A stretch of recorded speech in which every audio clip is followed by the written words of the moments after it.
Se você é mulher e faz acontecer, esse podcast é pra você. Segura aí.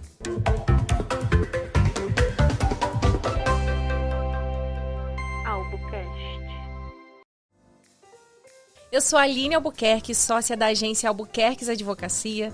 Sou filha, sou irmã, sou tia, sou mulher e hoje esse podcast especial eu trouxe uma convidada muito mais que especial, Amanda Carvalho, alguém que está conosco começando uma jornada. Mas antes de estar com a Albuquerque, na verdade você já tem uma história, já tem muita coisa para compartilhar. E hoje o nosso objetivo aqui é assim, bem tranquilo e o pessoal vai descobrir que a gente está aqui meio que fazendo o que a mulher mais faz, acontecendo as coisas e se resolvendo, se desdobrando e trazendo resultado. Muito obrigada pelo convite, Aline.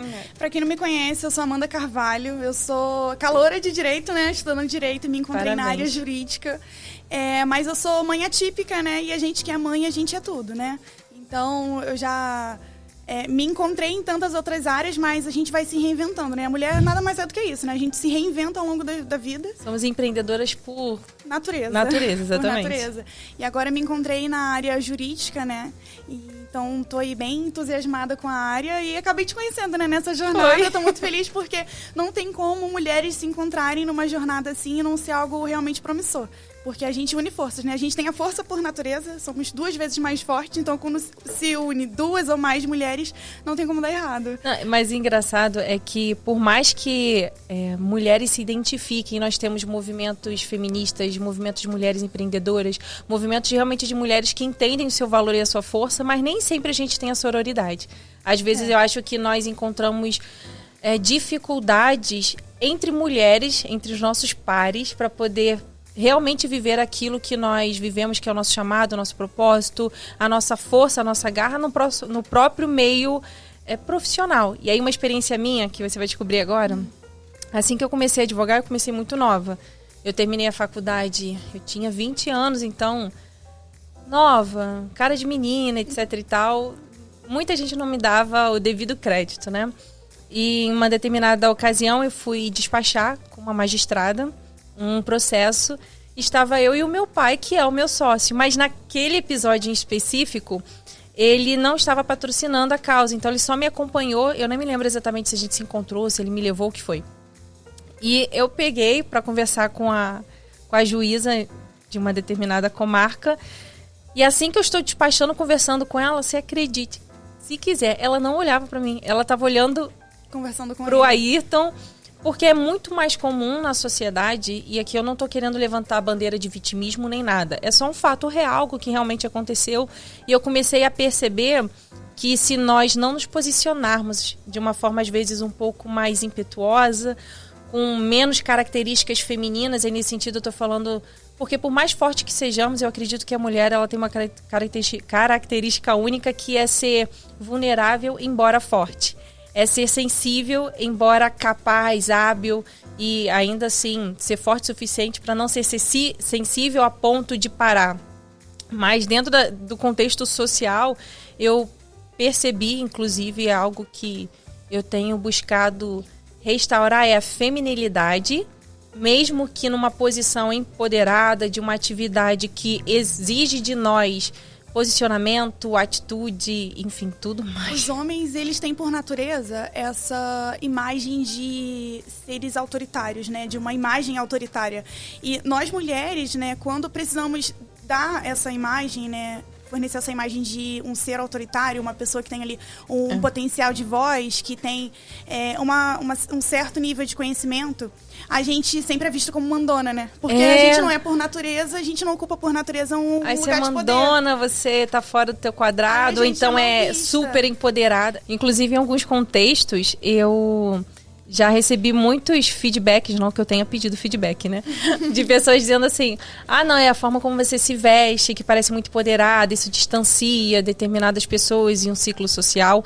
Porque ser quem nós somos, como mulheres, como femininas, como pessoas que trabalham, realizam, fazem acontecer, não é visto como ser feminina, na essência feminina que é.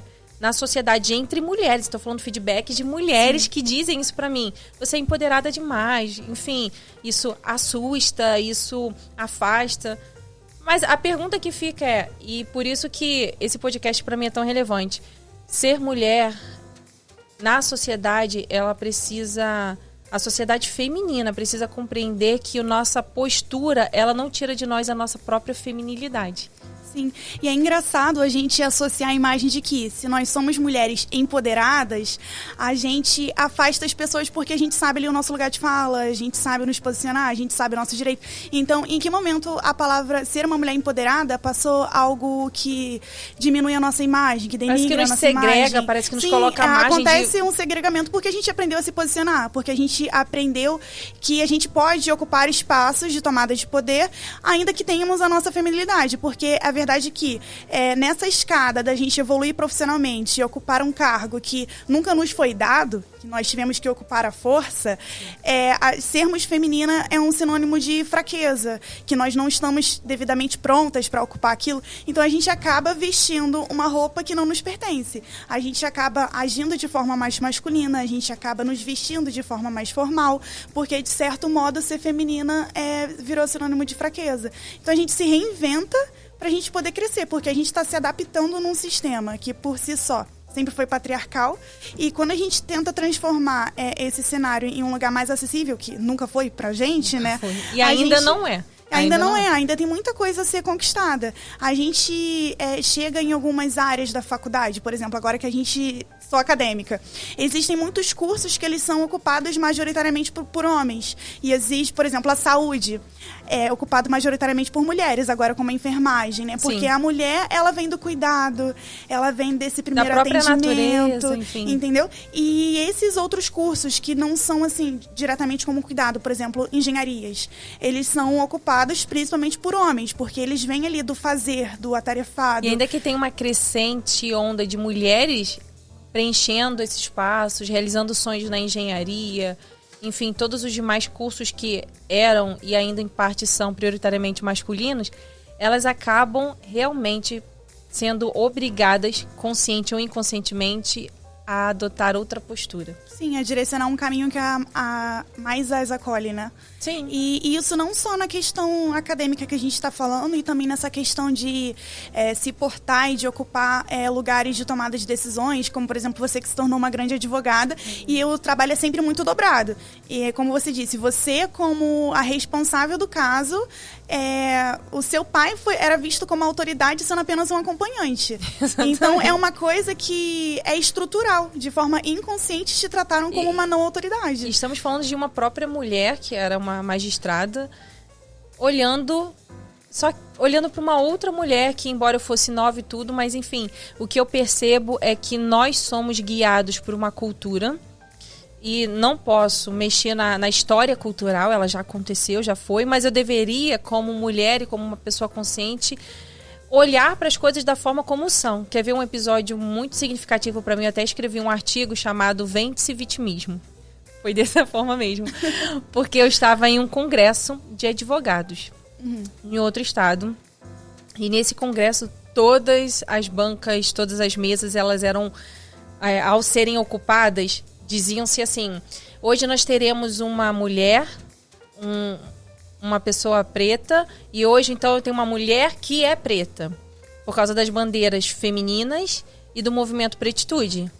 Eu compreendo, eu abraço todas as causas de todos aqueles que já foram vítimas, mas na minha opinião, e aí eu não sei se agora é flopado ou não, mas na minha opinião é o seguinte: eu não estou à mesa porque eu sou mulher ou porque eu sou preta. Eu estou à mesa porque eu sou competente. Eu sou um ser humano que estudou, eu sou um ser humano que tem capacidade e habilidade cognitiva, social, para tratar sobre esse, aquele, enfim, os assuntos que vão ser tratados à mesa. Não é porque eu sou mulher. Então não importa o quanto você estude, o quanto você se capacite, você sempre vai ser mulher acima da advogada. Você sempre, se fosse o caso, sempre seria uma mulher negra acima de ser médica, por exemplo. Então essas características que são hoje em dia consideradas vulnerabilidades estão sempre acima da nossa capacidade. Sempre acima. Eu acredito que a maior condição do ser humano é ser humano. Sim. O gênero, é claro que nós temos habilidades de acordo com os gêneros. Homem pode querer o tanto quiser amamentar. Até hoje, a ciência não vai permitir que ele o faça, porque isso é próprio da natureza humana, biologia básica. E eu não vou adentrar esse mérito, que eu não sou de biologia. E é muito engraçado a gente pensar como isso é de forma estrutural, e é muito recente, e é muito amplo. A gente vê isso em todos os lugares, em todas as situações, em diversas faixas etárias. Existem isso porque é uma coisa estrutural.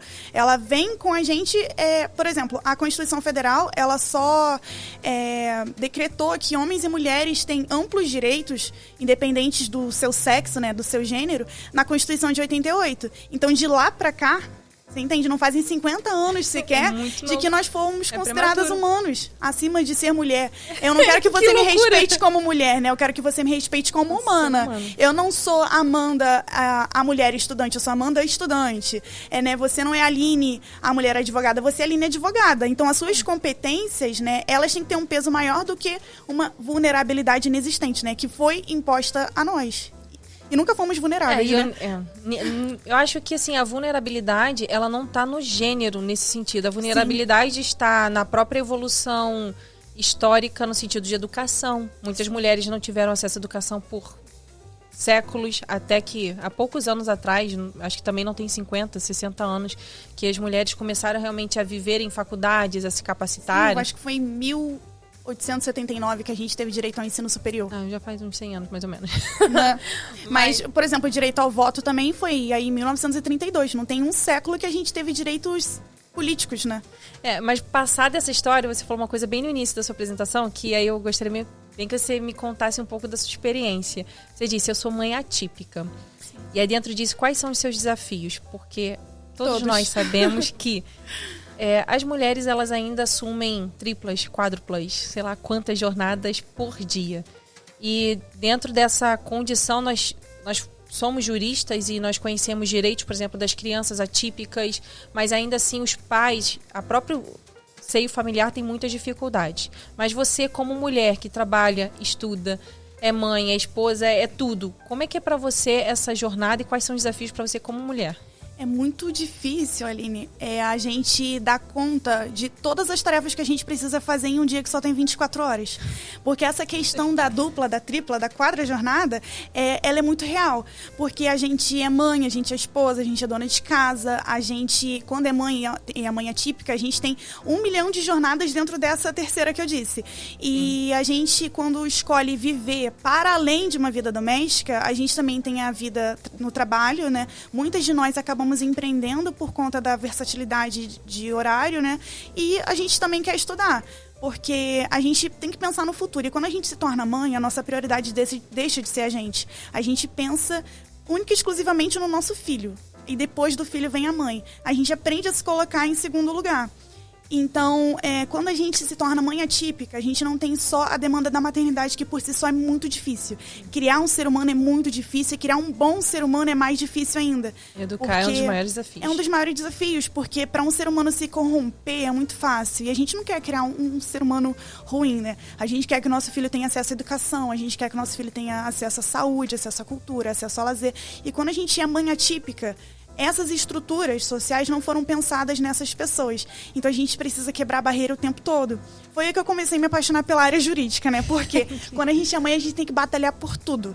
Para o filho ter acesso a um médico especializado, para ele ter acesso a uma educação capacitada, para ele conseguir não somente ter acesso à educação, mas conseguir acompanhar, né, o cronograma educacional, que também não inclui, por natureza, pessoas divergentes, neurodivergentes.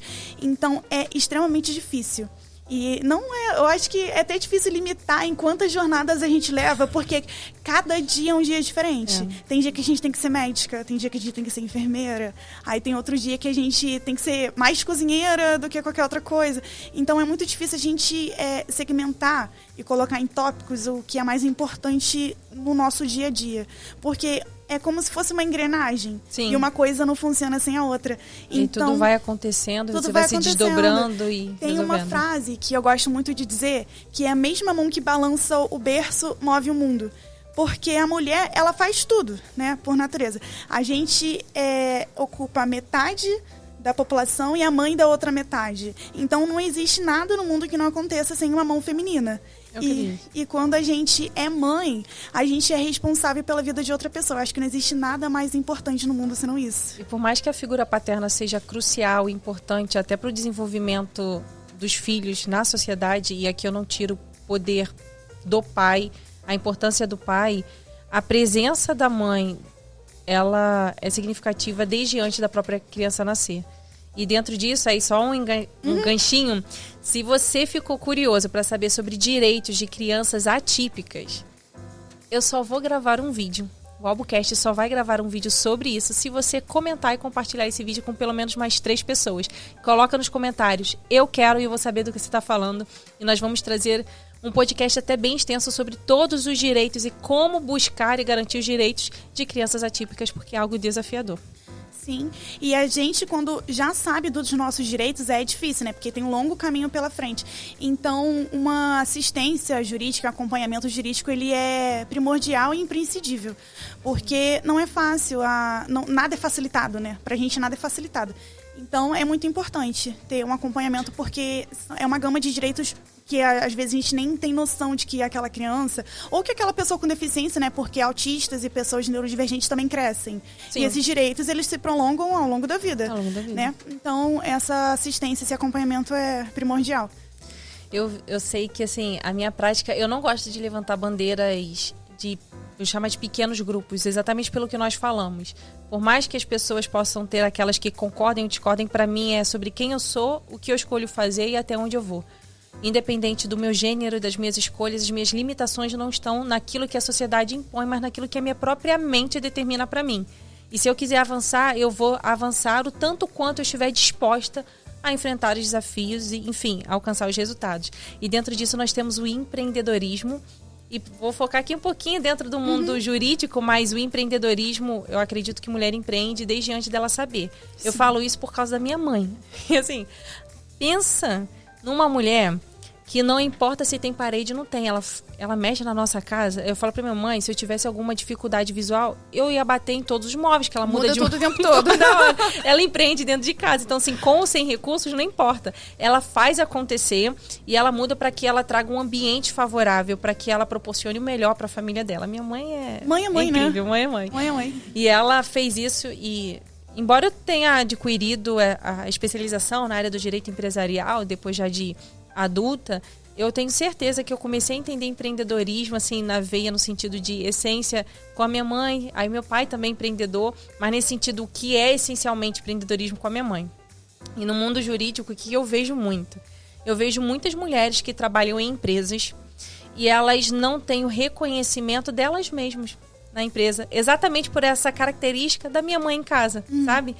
Faço tudo, eu sou administradora da empresa, faço tudo, mas ela tá lá sem estar com a carteira assinada, não tá no contrato social, ou então ela não tem a própria empresa regulamentada e aí ela não tem os benefícios de uma mulher que faz acontecer e legalmente ela tem muitos direitos, como licença maternidade, como, enfim, os auxílios derivados da própria legislação, como aposentadoria, enfim, tantas coisas que uma mulher ela tem direito e vamos combinar que quando eu falo de maternidade é algo até bem sensível, porque recentemente, ano passado, uma amiga minha, ela engravidou e ela falou assim, Aline, o que eu faço? Porque ela é empresária exatamente nesse perfil, faz um monte de coisa, mas ela não tem um contrato social, ela não pagava a tributação correta, logo com a gravidez, o que aconteceu? Ela não tinha os direitos.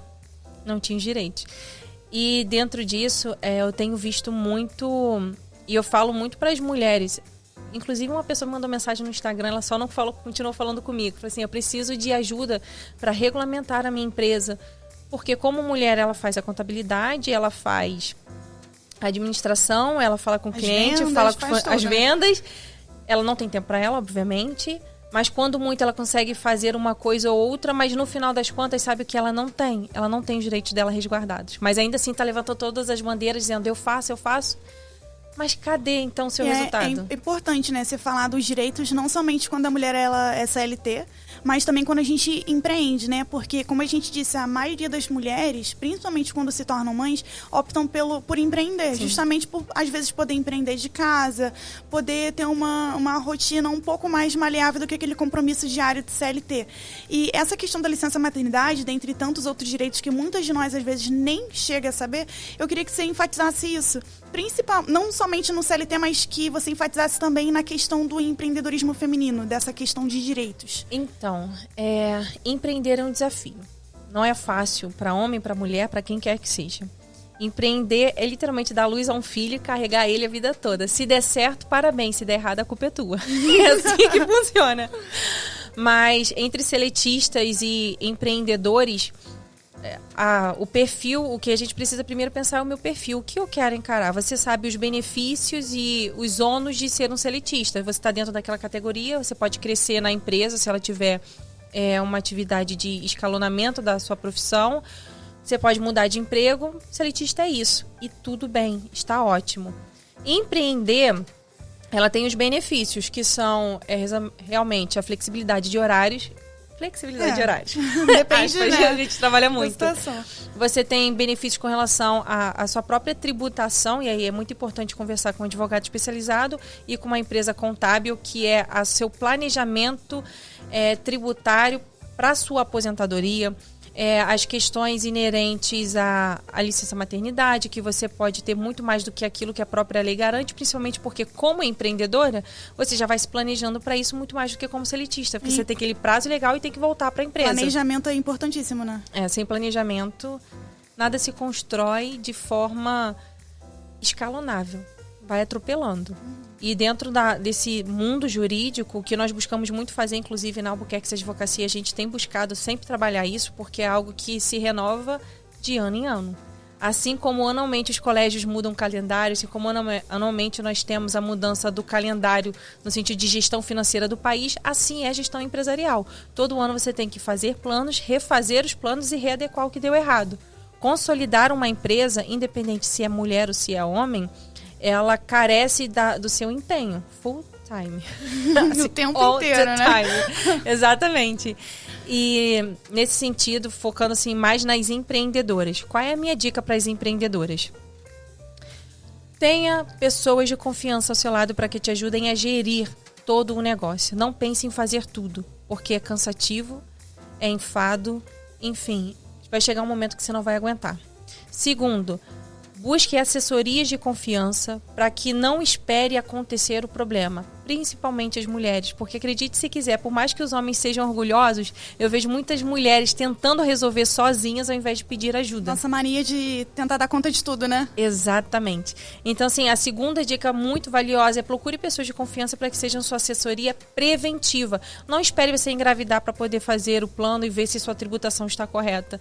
Não espere você casar para poder pensar no espaço de licença para a lua de mel. Não espere você pensar viajar para então deixar a sua empresa funcionando para que você viaje, porque a mulher não precisa constituir uma família para que ela exerça seus direitos. Ela precisa tão somente se prevenir para que quando ela queira viajar, ter o tempo de solitude, fazer o que quer que ela queira fazer, ela possa se adequar nesse tempo. Porque e essa é uma dica valiosa. Existe vida além do trabalho, né?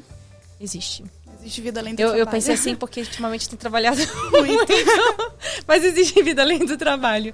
Na verdade, o trabalho ele não pode ser a nossa vida. O trabalho é a forma pela qual nós vamos gerir a nossa vida. Isso é um dos maiores desafios das mulheres em todas as áreas. Não importa se elas trabalham em casa, se elas têm uma empresa, o que quer que elas façam. As mulheres precisam entender que nós somos seres humanos. Eu não sou uma máquina de trabalho, eu não sou o que quer que os outros queiram que eu sou. Eu sou aquilo que eu escolher ser. E o que eu quero ser? Escrava do que a sociedade me impõe ou livre para fazer as minhas escolhas? E esse é outro cheiro. E empreender também não precisa ser tão inseguro assim, né? O empreendedorismo tem os seus riscos. Qual é a segurança do empreendedorismo? Você vai até onde você quer ir. Qual é o desafio maior do empreendedorismo? Compreender que a sociedade está mudando constantemente e você precisa acompanhar. Eu acredito...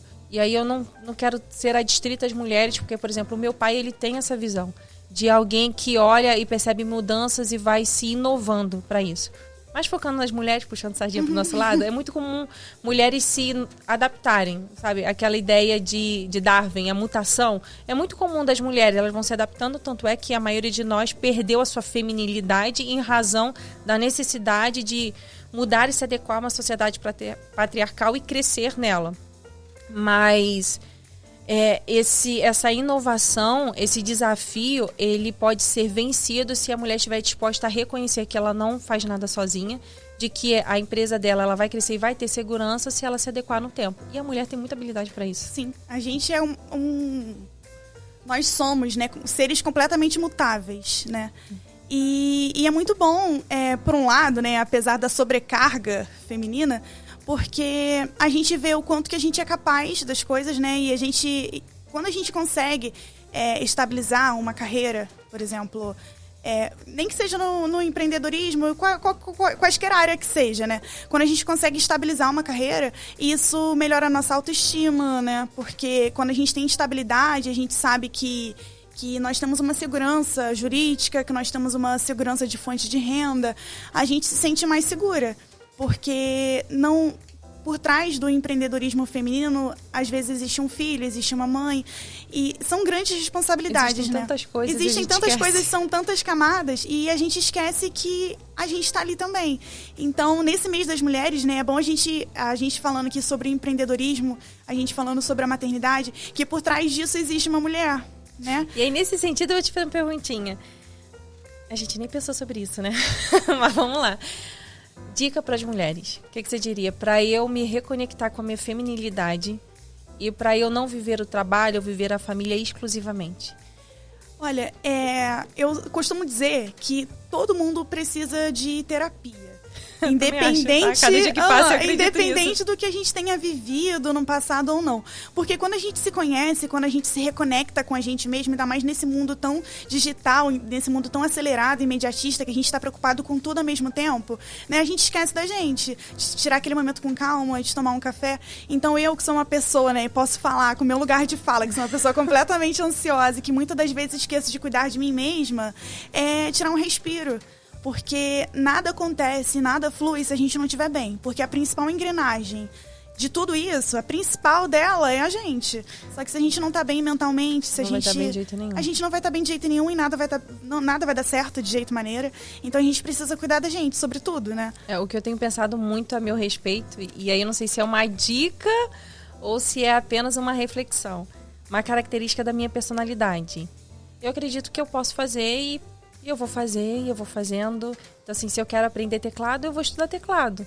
Junto com praticar inglês, junto com ler 12 livros no ano, junto com trabalhar, junto com fazer atividade física, que eu prometi, que esse ano estou focada, junto com desenvolver os projetos que eu tenho com igreja, etc. Enfim, junto com tudo. E aí eu tenho começado a pensar que para eu realizar coisas, eu não preciso fazer coisas. Às vezes é deixar de fazer. Às vezes é ter o tempo de solitude, o tempo de reflexão, saber o que realmente importa, o que realmente eu quero, para onde eu estou indo. É muito importante. O ser humano, mas focando nas mulheres, tem uma visão clara daquilo que você quer e para onde você vai. E eu vou deixar isso como reflexão. Sabe uma coisa que eu li esses dias? Que foi que mulheres não foram feitas para terem hobby. A gente foi feita para o tempo todo se sentir produtiva e fazendo alguma coisa. Que é que você fala que eu quero ler 12 livros, quero fazer isso, quero fazer aquilo. Essa. Porque a gente sente essa necessidade de estar sendo produtiva, de estar fazendo alguma coisa pra gente se sentir muito útil. Comum. Né? E às vezes é o que falou, pra gente estar realizado em alguma coisa e a gente não fazer. A gente se dá o direito de ter um respiro, de tirar esse peso do mundo dos ombros, de que a gente tem que dar conta de tudo o tempo todo. Às vezes não é necessário. Né? Às vezes a gente só tem que deixar as coisas fluírem, o que tiver que acontecer vai acontecer. Claro que a gente tem que se dedicar para que essas coisas aconteçam. Sim. Não é também largar tudo e falar, não é de largar, calma. Mas de não se cobrar tanto, porque a gente volta na questão da saúde mental, né? Que a gente tá aí no século que a doença do século é a depressão. Inclusive, o Brasil está em primeiro ou terceiro lugar nessa categoria. Então, não adianta a gente se cobrar tudo o tempo todo e a gente esquecer que tudo isso só funciona se o gatilho principal for a gente, né? Existe um ser humano por trás da tecnologia, existe um ser humano que não vive somente do imediatismo, né? Que a gente quer tudo pra ontem, quer resolver tudo ontem. Eu preciso aprender isso. Não é miojo, não é 3 minutos que tudo se resolve. Exato, então acho que a gente tem que ter um pouco mais de paciência com tudo. E acho que se eu pudesse dar a minha dica, seria exatamente essa. Respirar e olhar pra dentro. Ai, respirar.